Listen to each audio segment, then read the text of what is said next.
Вітаємо на YouTube-каналі Павка Каліновського. Сьогодні в нашому відео побачите город Покровськ, як він виглядає, як виглядає життя у їм. І побуваємо разом так само на бойових позиціях. Запрошуємо до прогляду. Наша поездка по городу Покровск відбувається в незвичайному форматі. Відбувається на ровери. Так безпечніше пересовуватися. Участка вельми шмат працює FPV-дронів. Ну і так більш маневрені можна пересовуватися так само по городу. Тому сьогодні такий нестандартний роверний формат. На роверах ми більш мобільні, можемо хутко спешитися і сховатися. І не з'являємося для ворожих дронів істотною метою. У город веде практично одна головна дорога, на якій полювання ведуть ворожі FPV-дрони. Їх порештками практично усипані узбіччя дороги. Зустрічаються підбиті дронові машини. Велізарна кількість просто слідів від вибуху цих дронів. Дроти оптоволокна, на яких так само зараз використовують ворожі дрони. Виїхавши на цю трасу, ми амаль одразу зуважаємо у повітрі пару дронів. Було відчування, що вони летять биться над нашими головами. Виведши Мавік, а за їм ударний дрон типу «Крило». Наші? Питаюсь у побратима. «Не», отказываю он, это пи***ские. Спешивается з роверу, скидывая автомат и робить несколько одиночных стрелов по дрону. На уезде у Покровск мы становимся свидками працы ворожей артиллерии. Несколько снарядов разрываются в метрах 500 от нас.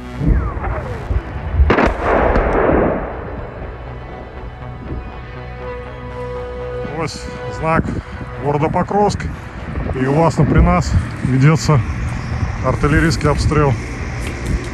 Едем по Светлому, тому на дорозі вельми зредку на хуткості проносяться то цивільні, то військові машини. Мало хто ризикує їздити у день за погрозою FPV-дрону. Це у вас на корпус ворожого FPV-дрона. Решта, що від його залишилося. Ось власне боєприпас FPV-дрона. Знаходиться прямо біля траси. Удачна охота написано по-русски. Ось ці білі стужки, це не некая смесь, который тут з'явился спонтанно. Это все следы прилетов FPV-дронов. Это порешки от батареїв, які знаходяться на FPV-дрону. І далі там по трасі бачно, що їх ще вельми шмат.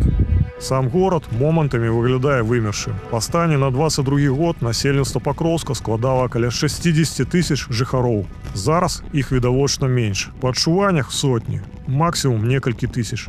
Вельми шмат застається ще цивільних.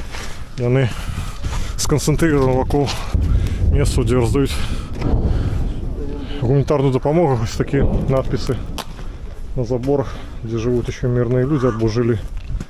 А ось там далі роздається гуманітарна допомога.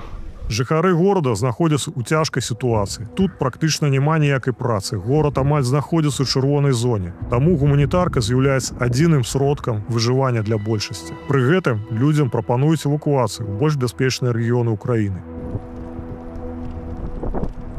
У Покровску некалькі месяцев нема ні електричності, ні газу, ні водопроводної води. На диво у городі працює з десяток крамів, продуктових і господарчих, у некоторих дагэтуль можна розлічитися банківською карткою. Знайти їх можна по характерним тарахтенню електрогенератору. Вибор у крамах вельми неблагі. У певний момент навіть забуває, що город знаходиться фактично на лінії фронту.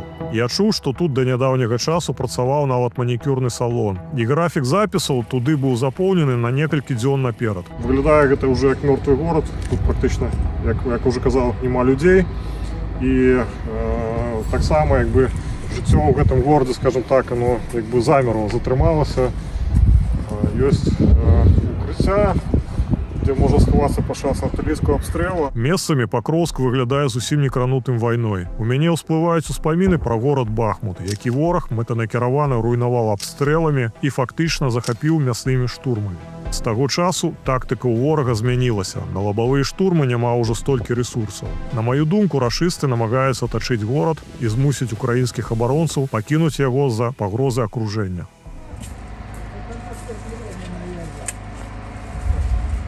Чыгуночный вокзал на Покровске еще целый, але цягніки отсюда давно вже не доходять.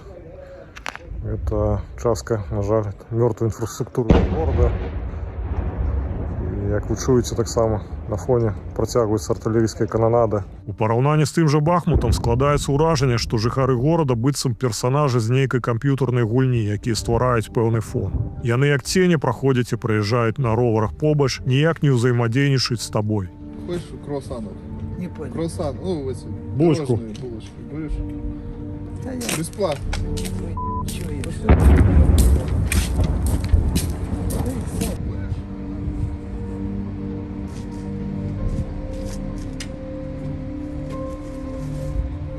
У адзін момант я затрымаўся, каб зняць на фоне зруйнаваных будынкаў украінскі сцяг, які лунае на мачце. Сцяг, а значыць, Покровск застаецца пакуль украінскім і застанецца ім. Нечакана з ніадкуль да нас з крыкамі абурэння нясецца жанчына ў гадах. Нямыслена рыхтуюся да размовы з прыхільніцай рускага свету. Нечакана жанчына плаўна пераходзіць на украінскую мову. Вы скажыце, як рашысты прыйдуць, ці трэба схаваць прадукты? Пытае мяне жанчына. Я шчыра не ведаю, што ёй адказаць. Жанчына як з'явілася, так і знікла. Але гэта крыху змяняе маё асабістае стаўленне да застаўшыся мясцовых жыхароў, якіх часта называюць ждунамі.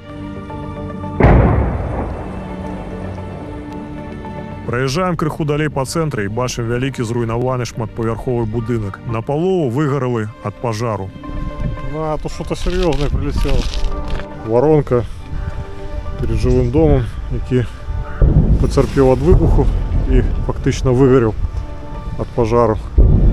Центр Покровска, сучасный квартал жилы, который теперь ператворены в целую суцэльную руіну. Гэта быў сучасны, новы жылы квартал з крамамі і кавярнямі побач. Насамрэч, у мяне кулакі сціскаюцца ад такіх карцін. Тут я зразумеў, што маё першае ўражанне пра Покровск, пра амаль неразбураны цэнтр горада, было памылковым. А за той час, што прайшоў пасля маёй паездкі, Покровск з'едаў яшчэ больш разбурэнняў.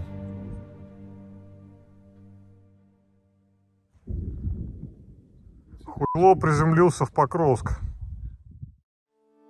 Крыху далей трапляем на шырокую дарогу, якая завалена дзесяткамі спіленых ствалоў старых дрэваў. Гэта такія імправізаваныя барыкады, што павінны перагарадзіць дарогу для заходу варожых калон.